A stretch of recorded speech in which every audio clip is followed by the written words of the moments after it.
চারা তৈরি করতে গেলে চারাতে নিয়মিত পানি দিতে হয়, কিন্তু আপনি জানেন কি চারাতে পানি দেওয়ারও সঠিক নিয়ম আছে?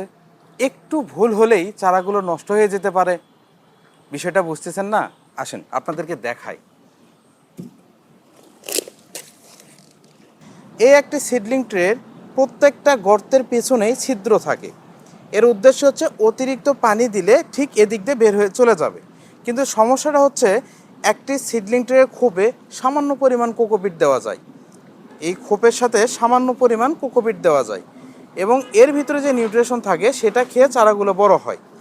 এখন আমি যখন অতিরিক্ত মাত্রায় এখানে পানি দিব, তখন এই পানি এই খোপের ভিতর থেকে যে নিউট্রিশন থাকে সেটা বের করে নিয়ে চলে যাবে।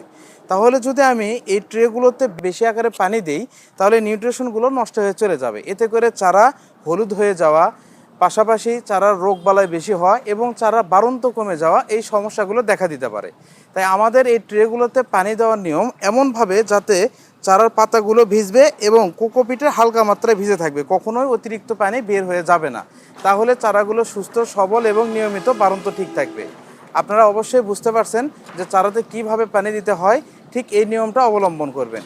আর ভিডিওটি অবশ্যই শেয়ার করে দেবেন যাতে অন্যরাও বুঝতে পারে চারার পানিটা কী রকম মাত্রায় দিলে চারাটা ভালো হবে।